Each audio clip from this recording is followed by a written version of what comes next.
Hello and welcome to Queer Abbey, the weekly chat show that is performed, it's recorded, and it's produced by yours truly. Well, welcome. I appreciate you for tuning in. This is the 47th episode of Queer Abbey. Catorce y siete. ¿Siete? Catorce y siete. Sí. Wow. Am I excited to be here? I had a pretty good day today. I'm recording this not at 3 a.m. on Sundays, so look at me being really on top of my schedule. But today I had class, and then I practiced music for a while, which felt really nice. And then I came home to film this little episode. And because I'm being productive, I might even go out to a bar or something, because it's Friday. The class that I had was the conductor's ensemble, the lovingly and colloquially called the chump band at school, which is where people sign up to play instruments that they're not already familiar with. And so, like I said last week, I think, I got a saxophone. I have an alto saxophone right now, and I have been having so much fun learning how to make sounds on that. Everybody thinks saxophones are cool. It's just how they're contextualized at least in the US. I don't know about other parts of the world, but like you have all of this imagery of like jazzy saxophone, and like saxophone is really synonymous in films with like sexiness. When you hear like a saxophone riff, it usually is like in the context of a film noir or something that has to do with that femme fatale sort of character, or it's usually in reference to that. Other contexts for the saxophone are like really like hop and bebop solos, like because they just have so much agility and so much warmth, and it just lends itself to these beautiful like melodic solo type things. So all of that to say, it's really fun. It's actually not as hard as I would have expected to play different notes on the saxophone. Like the keys are very intuitive. It's set up so that you have about 2.5 octaves, I think, of range, which is not that much. You can technically go higher than that by blowing like more air and creating like an octave leap, basically, which I keep doing on accident, by the way. So I need to like figure out how to regulate my airflow better. That's the biggest challenge with saxophone. Because I know music theory and I can read music, it's actually pretty easy for me to look at like a simple piece of music and play it now, because I know we're like, let's see, my left hand, B, A, G, and B, F, no, I'm sorry. Oh my God. Yeah, F, E, D, and then that must be C when you put your finger down this way. Those are the notes on the saxophone. And yeah, it's taken me like 2 weeks to get that down. It's not even that hard. And then there's like a little key that makes things go up an octave, which is such a cool feature. I didn't even know that. And then I'm not even sure what some of the little doohickeys on the side of a saxophone do, but yeah, pretty intuitive, not that difficult to learn. What is difficult to learn is how to play a wind instrument in general. Anything that uses a reed, which is just a little piece of wood that you basically strap to a plastic mouthpiece and then blow air in between it. And that's what creates just this fundamental like whistling, like strong pitch from the air whistling. And then just gets all cunty from there. So cuntiana, we love that. I will be practicing. There will be a performance in, I think, the last-ish week of term, the last week of school of the term. I don't even know what I was trying to say, but it's going to be at the end of this term. We'll have some sort of silly little concert, and it's going to give very much like middle school band vibes, because none of us are very good, but it's okay. It will be very fun. I do get into my little fantasy sometimes. I've learned how to play Autumn Leaves for the most part. And I feel really cool when I hear like a good tone come out of the saxophone, because Yeah, it's not easy to get that correct tone and airflow and everything. And it feels very gratifying and like kind of healing when you do, because it makes the saxophone literally vibrate and like growl and you're like, yes. So we love that. Another random thing I've been enjoying recently are my old lady shoes, which I believe I did tell you about last week. I bought Hoka, like walking shoes. They're the most fucking expensive pair of shoes I've ever bought in my life for like old lady looking ass Skechers shoes, but they're very comfortable. It's been kind of worth it because like the arch support that they provide, I wasn't used to that. I've been at my fucking job wearing nasty, cheap Amazon plastic boots because they look cute. They're like very slick and monochrome and black, but they smell bad. Like things like plastic boots trap moisture and it is unavoidable. I even have like a shoe dryer thing back there and I like dry my shoes out so that they don't hold on to moisture or anything. It really helps to keep them a little bit more sanitary, I think. At least it prevents them from smelling weird. But no, the boots without fail smell kind of weird after like a month of wearing them. But these shoes are very well made. They're like semi waterproof. They have kind of like a canvasiness to them. And I got this cute like little light brown pair of these shoes and they've been cute and fun. And I have a feeling that they're actually going to be kind of trendy. Like, or maybe they were, because I've seen a couple of people wearing them and it's like when you get a new car, like I got these shoes and I'm like, oh my God, now I see you wearing these shoes. Oh my God. And they're cute. So maybe you should get yourself a pair of Hokas because they're comfy. I also been feeling really good singing this week, which comes and goes. Confidence certainly is something that is not always with us. I think it takes a long time to build up, and sometimes it takes a little vacation. It takes a 15-minute break. You know, when we go through things in our lives, it just causes our nervous system to go into a different state, you know? But I guess as a symptom of my feeling pretty grounded about where I'm at in life, I've been feeling a lot more comfortable like singing and making sounds and just getting more comfortable with my own voice, which I really appreciate. I was singing in the stairwell today, and I recorded a little video of myself. I recorded a couple of videos, actually. But one of the things that I sang was this solo from back when I was a sophomore in high school.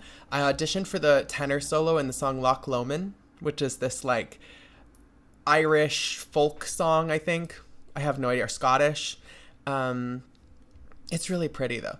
By yon bonny banks and by yon bonny braes, where the sun shines bright on Loch Lomond, where me and my true love will never meet again, on the bonny, bonny banks of Loch Lomond.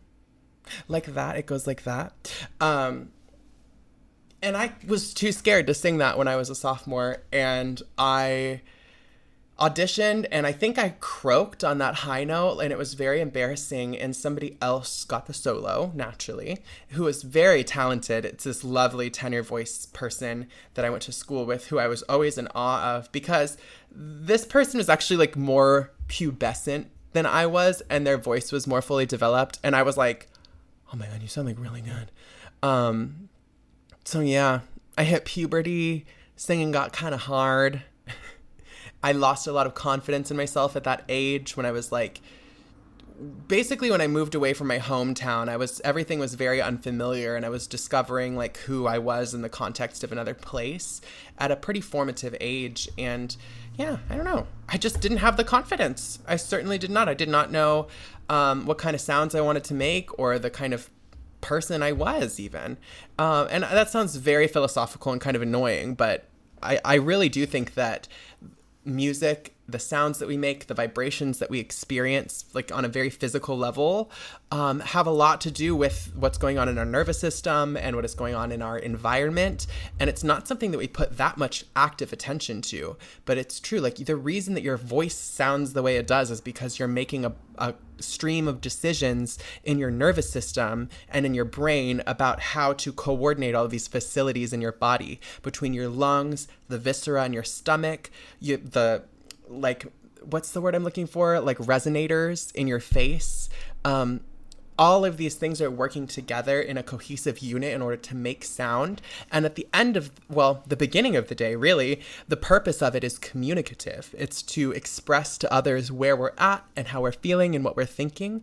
And it's one of the most important features of being a human is that we can communicate and vibrate with each other. And it's funny how we've sort of lost touch with why we make music. I think maybe we've always been out of touch with that. Maybe we just continue to do it intuitively anyway.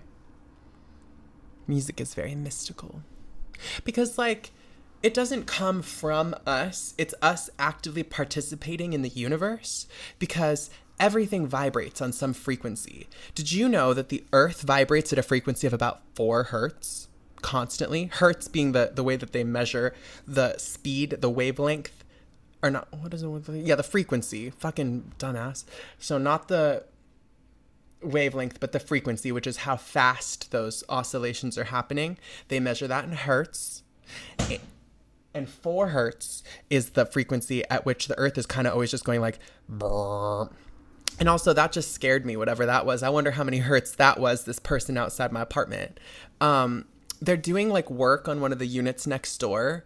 And so forgive me if I'm like flinching at the sounds because I keep getting scared by them. Sorry. Let's move on to a little advice segment for this week. I've given you a very healthy update about where I'm at. And if you can't tell, I've had several cups of coffee today. So let's move on to some advice.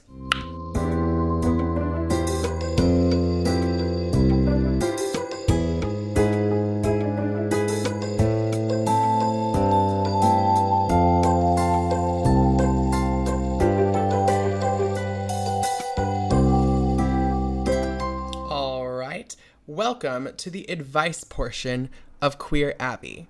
I'm very excited to dispense some questionable advice to you.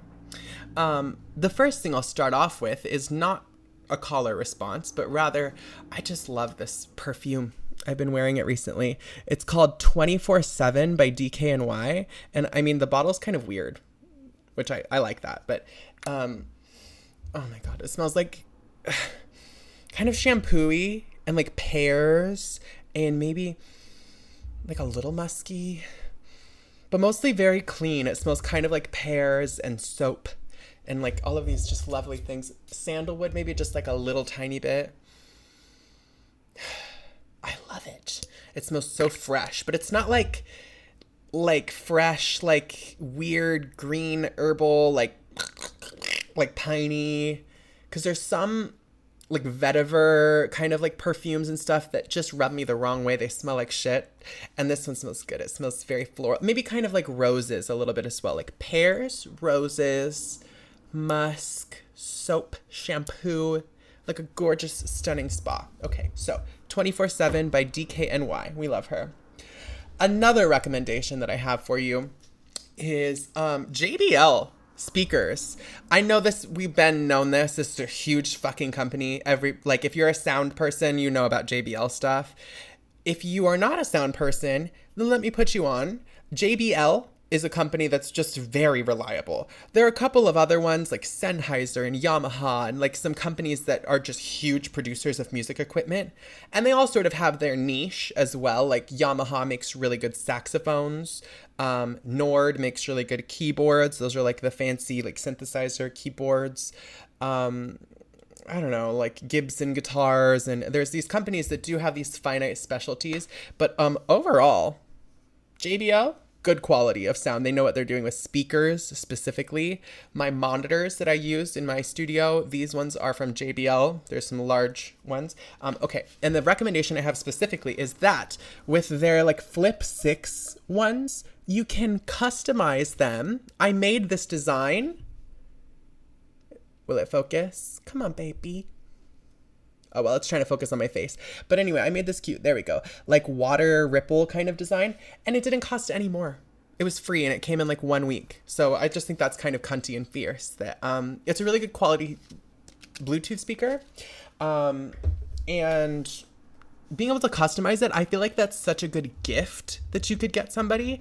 Those also go on sale during Black Friday and like other holidays. So you can get them for like under $100 with a customization, like a custom paint situation for a really good Bluetooth speaker, which I think would be a really amazing like birthday present. It'd be a really amazing, like, I don't know, gift for anything thoughtful. Let's say somebody's graduating. I already got myself one, but like maybe you know somebody else who's a graduate and they need a stunning and cunty speaker. You should get them that. Yeah. The difference from going from my like, let's see.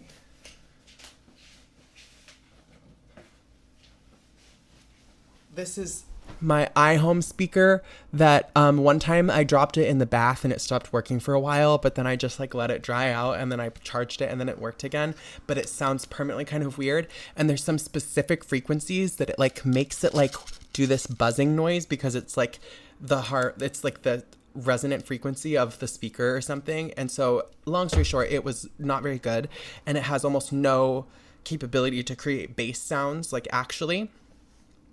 This one sounds so cunt next to it. It's literally 4 times louder. I can't even describe. Okay, sorry. So those are my recommendations to you. Now moving on to a little bit of advice. So the first caller this week asked Queer Abbey, how do I stop looking at people's asses? I went out to a class reunion today. Everything was fine until we started taking pictures. I was minding my own business till I caught a glimpse of my classmate's ass. My friend noticed this and brought it up to me shortly after, to my great embarrassment.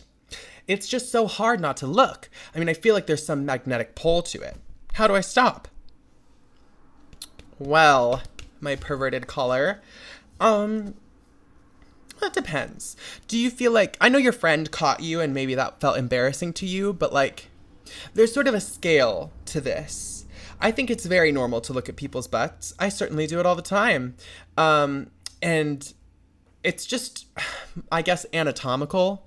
I mean, we are biologically wired to like look for community and to look for sexual connection. And so I wouldn't say it's abnormal to look at people's butts. Like, really, that's fine.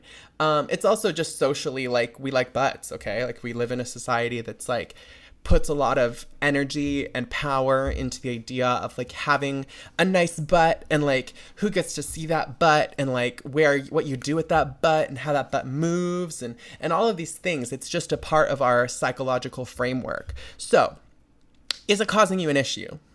That's really what I would say. Are you repeatedly getting called out by people for looking and ogling at others? Because there is a line. You know, I find myself frequently at work experiencing that line because I have to wear these fucking shirts that are, I guess I could wear a huge baggy ass shirt and like swim in it and it probably wouldn't be so bad, but I'm growing boobies and like I have like my work shirt, you can see them. And I also have pierced nipples and I'm sorry, that's very inappropriate, but like they're visible and it really shouldn't be inappropriate. However, people find it inappropriate and they stare. They're like this.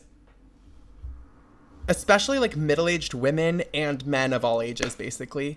And sometimes it really doesn't feel good because I feel like I'm just being reduced down to a physical characteristic that I have. So if you're doing that to people and you can tell and like you have the self-awareness to realize that, then maybe you should change. Maybe you should think about, why am I only fixated on this one part of people? Because there's certainly a whole person that's attached to that butt too. So if it's not causing you an issue, then keep looking. I don't know. Do some self-evaluation. Find out why you would need to stop. Let's just move on to the next question because that's all I have for you. I couldn't tell you, to be honest, because I'm out here looking at people's butts too. Next one. Is it weird to go to a restaurant alone? This may sound weird, but I've never eaten at a restaurant by myself. I either get takeout or go with my friend/partner. However, lately, I've been thinking about just sitting down somewhere nice and enjoying a meal solo. Part of me thinks it would be peaceful. The other part thinks people will assume I got stood up or something. Well, okay, interesting. Of course it's not weird to go by yourself, but I understand why you think that because you're statement that you made about like people thinking you got stood up, that might be true, especially if it's like a evening, like a Friday night, and it's a nice restaurant or something, and you're dressed up sitting at a table for two alone, you know, like that might look like you got stood up. But the point is, like, who cares? Nobody actually knows what's going on in your life. And like RuPaul says, if they're not paying your bills, pay them bitches no mind.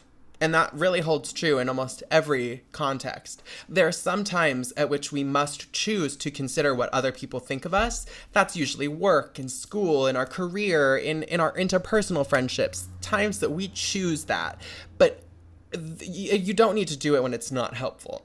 You're trying to evaluate where you're at with other people, and that's a natural thing that we do as humans, right? It's like, okay, how do you feel about me? How do I feel about you? Where am I at in this pack? But it's not helping you in this context. You literally said, I've been thinking about it. I want to do it. I want to go eat a nice meal by myself. But the imaginative perception that other people have of you, you don't even know. They could be thinking, who's that hot baddie bitch? Who's that sexy lady sitting at that table eating that pasta all alone? And you're preventing yourself from that experience because you think that somebody is thinking something funny about you, which is understandable because I do this all the time. I mean, being trans is hard, dude. I mean, like today, I'll be real with you. I kind of wanted to wear a dress to school, but I didn't feel like I could. Like, I considered like, okay, am I going to feel comfortable basically to do the things that I need to do in my day wearing this? Like, am I going to be focused on what other people are thinking, or am I going to be focused on learning how to play the saxophone? And honestly, I considered that I'm probably going to be fixated about what other people are thinking of me. And it has to do with the context, right? Like, there are people who I don't necessarily get along with in that class, and I already have some sensitivity in that regard of like trying to just stay focused on the things that I'm trying to do. And so I didn't really need to add any fuel to that fire.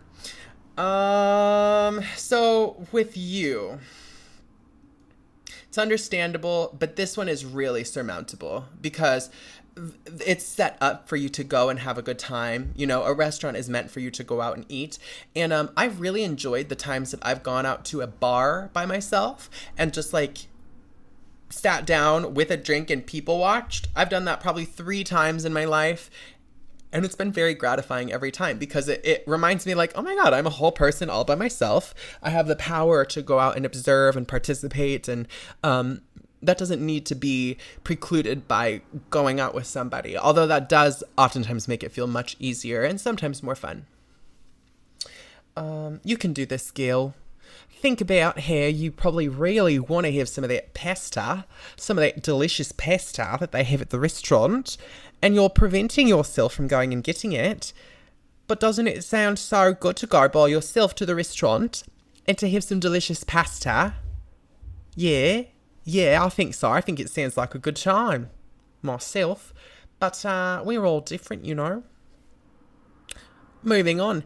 If you would like to have your inquiry, question, quandary featured on Queer Abbey, then just send us an email, a text, or even an anonymous message using the inbox that's below. You can send us the message anonymously by using the inbox. You just type right in there, and then you can send it to me, and it sends me a little email, and then I can go and I can check the inbox, and it doesn't even tell me who you are. So that's very nice. Or you can send me an email at queerabbey@gmail.com. Okay, I'm losing it. queerabbey@gmail.com. That's queerabbey@gmail.com. Or you can hit us up at our phone number, which is 503-567-2053. So one of those methods of communication will be very effective for reaching out to me. And I would really appreciate it if you did so. I'd love to feature it. Or if you have music that you make and you'd like it to be on this podcast, that's no problem. I'd love to feature that too. Okay, I'm done. Let's move on to a very exciting musical spotlight.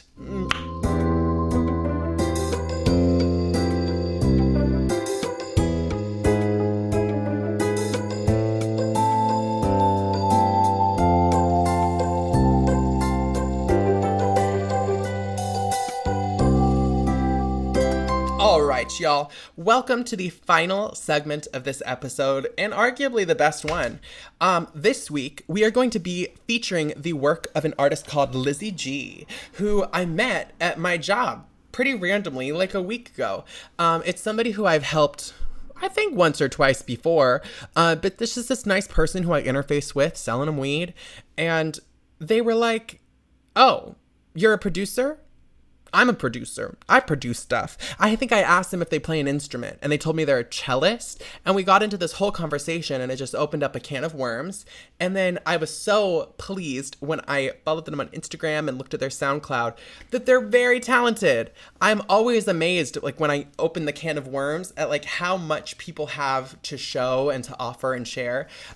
So yeah, Miss LizzyG produces mostly this sort of like lo-fi, laid back, kind of groovy little beats. I think they make a lot of stuff that's really catered towards like rapping over, or like that kind of like beat maker type vibe. And they're really good. Yeah, it's just fun. They have a lot of work that's posted on SoundCloud. I even recommended to them, I'm like, you should license your music, because like they have so much stuff out. If you need music for your television show, for a film, for one of your projects, then you could probably license something from LizzyG. So the song that I'm featuring is called Patience. It's the one that had the most visibility on their SoundCloud, for pretty good reason too, because it's just this cool, laid back kind of vibe. It's an instrumental, and I bet if you wanted to sing over it or make your own song or something, that you could probably adapt it and like do something over it and license it from Miss LizzyG. I'm speaking for them a little bit. However, yeah, very good stuff. Let's get into it. Let's listen to Patience by LizzyG.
Wasn't that cool? Wasn't that enjoyable? And wasn't that fun? I love producers. I love people that make music. It's just such a highly creative space. And especially people who are like instrumentalists that go into production, because you can hear all of the inner workings of the music and the music theory there, and it sounds really nice. I really enjoy it. So good job, LizzyG. Like I said, they have a ton of stuff on their SoundCloud, so I will link their SoundCloud page in the description of the episode per usual. Please go follow LizzyG. And yeah, that's about all I have for you this week. I really appreciate you for listening. I think you're a star. And if you want to be interviewed, if you have a question, don't be afraid to hit us up. Hit those links in the description of the episode. Send us a voicemail, send us a message, and don't forget to follow LizzyG on SoundCloud. So with that, that's the 47th episode of Queer Abbey. I will see you next Sunday, and I hope you have a good week. Bye!